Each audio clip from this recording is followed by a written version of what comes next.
यहाँ मुझे अपनापन मिला और आज मुझे महसूस हो रहा है कि मैं शायद गलत राह पे था और आज मेरी घर वापसी हो गई। मुझे बहुत अच्छा लग रहा है कि मुझे परिवार, पूरा संपूर्ण परिवार मिल गया है जिसकी मुझे चाहत थी। भारतीय जनता पार्टी को और आम आदमी पार्टी की तो सेम विचारधारा है।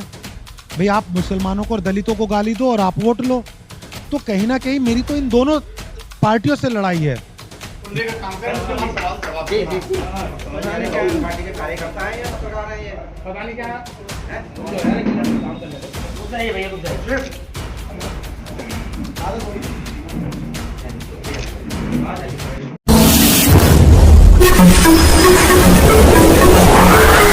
मैं एम नफीस रशीद, आप देख रहे हैं भारत न्यूज़ 247। खबरें पलटती रहती हैं, मुद्दे बदलते रहते हैं, पर हाँ, यूँ कहा जाए कि क्षेत्र निवासी ये देखते रहते हैं कि अब क्या होने वाला है। लोकसभा चुनाव जैसे ही आगे बढ़ रहा है, ईस्ट दिल्ली की बात खास करके कर रहा हूँ। एक मुद्दा पीछे गरमाया था चौधरी वकार साहब को ही लेकर। चौधरी वकार साहब का इल्ज़ाम था कुलदीप के ऊपर कि उन्होंने खंजीर का मीट उनके आगे परोस दिया। इस तरह से वे राजनीतिक लड़ाई और अपने मान सम्मान की लड़ाई लड़ रहे थे।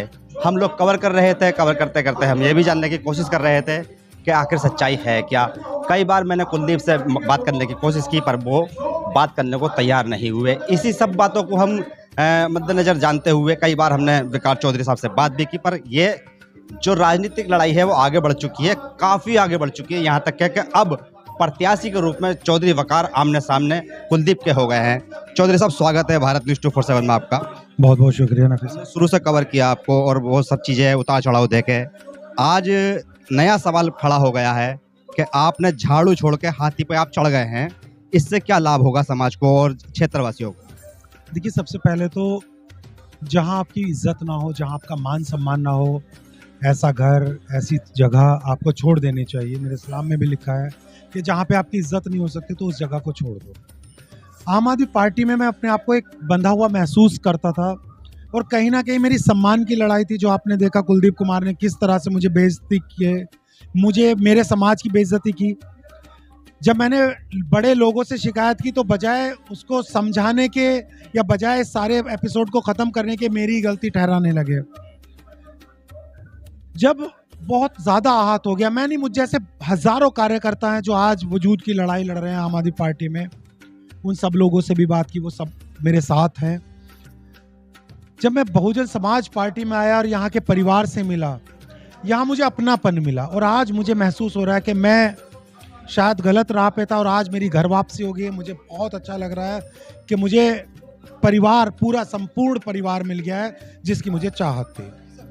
ये है ना वकार साहब के भाई, जिस तरह से कहा जा रहा है क्षेत्र के अंदर के कुलदीप का और भाजपा का मुकाबला है और उसमें वो गठबंधन के प्रत्याशी हैं। आप भाजपा के बी टीम बन के आप काम करेंगे और प्रत्याशी कुलदीप हारे या जीते वो सवाल नहीं, पर आप भाजपा के लिए एक नया रास्ता खोल रहे हैं जीत का। देखिए, भारतीय जनता पार्टी को और आम आदमी पार्टी की तो सेम विचारधारा है। भाई आप मुसलमानों को और दलितों को गाली दो और आप वोट लो, तो कहीं ना कहीं मेरी तो इन दोनों पार्टियों से लड़ाई है। ये दोनों एक साथ हैं और मैं बहुजन समाज पार्टी की एक जगह एक साथ है। तो मैं तो नहीं समझता कि भारतीय जनता पार्टी का मेरा कोई साथ है या कुछ संबंध है। बहुजन समाज पार्टी आज जो लड़ रही है वो नंबर 1 की लड़ाई पे है और हम नंबर 1 है। अब भारतीय जनता पार्टी और गठबंधन सोचे कि वो कहाँ पे हैं, हाशिए पे वो लोग हैं दोनों, चूंकि वो फिरका परस्ती ताकत है। बहुजन समाज पार्टी नहीं है, भारतीय जनता पार्टी और आम आदमी पार्टी है। जिससे मुकाबला दिल्ली सरकार में वो लोग, आम आदमी पार्टी के लोग दिल्ली में सरकार चला रहे हैं। केंद्र में सारी सातों की सातों सीटें भाजपा की रही हैं। तो आप कहाँ दिल्ली के अंदर बीएसपी की बात कर रहे हैं? ये उत्तर प्रदेश नहीं है, दिल्ली है। तो बीएसपी का मुकाबला किससे? सर, दिल्ली में इंसान रहते हैं। आप ये कैसे कह सकते हैं कि उत्तर प्रदेश और दिल्ली अलग है? आज बहन मायावती को प्रधानमंत्री के रूप में देखने के लिए सभी समाज एकजुट है। अगर मैं आम आदमी पार्टी की बात करूं, आम आदमी पार्टी क्या एक सांसद जिता के अरविंद केजरीवाल को प्रधानमंत्री बना देगी? कौन है गठबंधन का चेहरा? क्यों दे लोग आम आदमी पार्टी को वोट? बहुजन समाज पार्टी के पास क्लियर विजन है, दूरदर्शिता है। उन्होंने समाज के लिए किया है। आज आकाश आनंद जी की आप सभाओं को देखिए, वो खुल के बोल रहे हैं मुस्लिम और दलित के लिए।